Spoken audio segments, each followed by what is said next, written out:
کوہے فاراں سے وہ رحمت کا پیمبر اترا، کوہے فاراں سے وہ رحمت کا پیمبر اترا، دشت ظلمت میں وہ ایک نور کا پیکر اترا، ہر مسافر کو ملی منزل عرفان و یقین، بزم ہستی کا مدینے میں جو رہبر اترا۔ صدر ذوالوقار بنی نوع انسان کی ہدایت اور رہنمائی کے لیے حضرت آدم علیہ السلام سے لے کر حضرت عیسیٰ علیہ السلام تک 1,00,000 سے زائد نفوس قدسیہ تاج نبوت پہن کر اس دنیا میں تشریف لاتے ہیں، اور ہر ایک اپنے اپنے فرائض منصبی احسن طریقے سے سر انجام دیتا ہے۔ کسی وقار حضرت عیسیٰ علیہ السلام کے بعد یہ دنیا کفر و ضلالت کی تاریکیوں میں بھٹک رہی تھی کہ ایسے میں رحمت خداوندی جوش میں آئی اور اس سسکتی ہوئی انسانیت کو پیغام شفاعت دینے کے لیے سرور کونین، ساقی کوثر، شافی محشر، تاجدار مدینہ، عبداللہ کے لخت جگر، آمنہ کے نور نظر، سید البشر، احمد مجتبیٰ، محمد مصطفیٰ صلی اللہ علیہ وسلم کو تمام نوع انسانی کے لیے ہادی و رہنما اور خاتم النبیین بنا کر بھیجا، اور قرآن میں یہ ارشاد ہو گیا وَمَا أَرْسَلْنَاكَ إِلَّا رَحْمَةً لِلْعَالَمِينَ، اور ہم نے آپ کو تمام جہانوں کے لیے رحمت بنا کر بھیجا ہے۔ تو ذوالوقار وہ رحمت کسی خاص فرد، رنگ، نسل یا مذہب کے لیے نہ تھی، بلکہ آپ کو تمام جہانوں کے لیے رحمت بنا کر بھیجے گئے۔ آپ تو ان جہانوں کے لیے بھی رحمت بنا کر بھیجے گئے جو ہماری سوچ اور ہماری پہنچ دونوں سے بالاتر ہے۔ گویا ان کے کمالات اور ان کی رفت کا کوئی ثانی نہیں، تو کہہ دیجئے سب سے اولا و اعلیٰ ہمارا نبی، سب سے اعلیٰ ہمارا نبی کہ جس کا امتی ہونے کی خواہش خود صاحب انجیل حضرت عیسیٰ علیہ السلام نے کی، سب سے اعلیٰ ہمارا نبی کہ جس کی امامت میں مسجد اقصی میں تمام انبیاء سجدہ ریز ہوئے، سب سے اعلیٰ ہمارا نبی کہ جس کے دیدار کی خاطر خدا نے صدیوں کا سفر لمحوں میں سمیٹ دیا، معراج عطا کر دی، سب سے اعلیٰ ہمارا نبی کہ جس کے دیدار کی خاطر خدا نے صدیوں کا سفر لمحوں میں کیا سمیٹا، خدا نے جس کے اخلاق کی تعریف میں خود خدا نے فرمایا وَإِنَّكَ لَعَلَىٰ خُلُقٍ عَظِيمٍ، اور ہم نے آپ کو اخلاق کے اعلیٰ منصب پر فائز کیا۔ سب سے اعلیٰ ہمارا نبی جو باعث تخلیق کائنات ہے، جو غم گسارے مخلوق کائنات ہے، کہ خلق سے اولیاء، اولیاء سے رسول اور رسولوں سے اعلیٰ ہمارا نبی، ملک کونین میں تاجدار انبیاء اور تاجداروں کا آقا ہمارا نبی،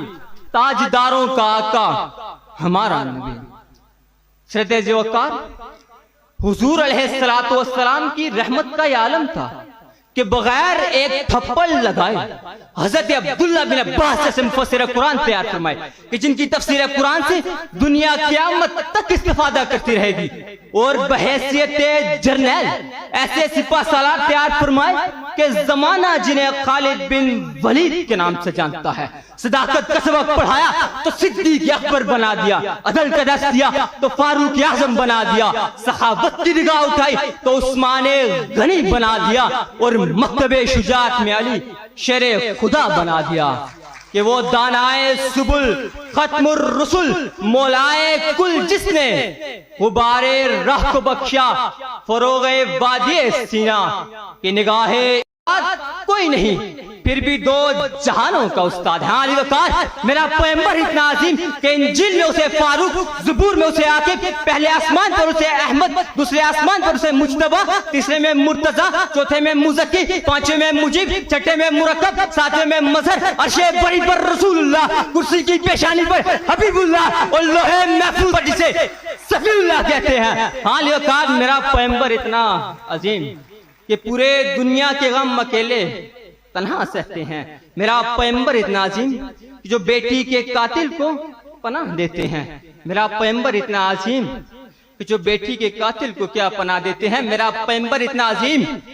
کہ سب سے اعلیٰ سب سے برتر، سب سے عظیم میرا پیغمبر کہ جو کھا کے پتھر دشمن کو دعا دیتے ہیں، ارے اسی کو تو جہاں والے محمد مصطفیٰ کہتے ہیں۔ صدر ذوالفقار تاریخ شاہد ہے کہ جب بھی مسلمانوں نے انفرادی اور اجتماعی طور پر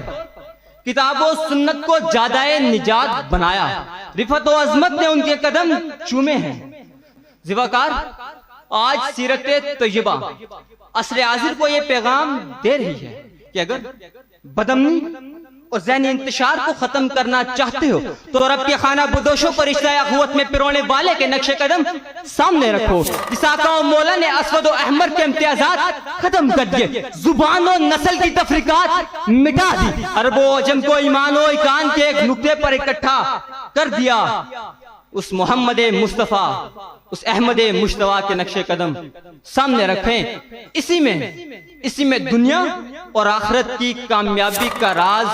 مضمر ہے۔ آخر پر تمام حاضرین محفل اور بالخصوص اپنی اس نوجوان نسل کو ایک پیغام دینا چاہوں گا کہ محبت کی نظر اہل وفا کی شان پیدا کر، محبت کی نظر اہل وفا کی شان پیدا کر، بلندی اور پستی کی ذرا پہچان پیدا کر، دماغ و دل کی اکثر قوتیں پنہاں رہی اب تک، کوئی ان کے ابھرنے کا بھی اب سامان پیدا کر، نہ ہو ماحول سے مایوس دنیا خود بنا اپنی دلوں میں حوصلے اور حوصلوں میں جان پیدا کر، اور تجھے تیری گزشتہ سر بلندی پھر سے حاصل ہو، تجھے تیری گزشتہ سر بلندی پھر سے حاصل ہو، وہ حکمت، وہ ہنر، وہ ذوق نادان پیدا کر، اور ضرورت ہے کہ ماضی کی طرح روشن ہو مستقبل، کوئی خالد، کوئی بوذر، کوئی سلمان پیدا کر۔ والسلام، بہت شکریہ۔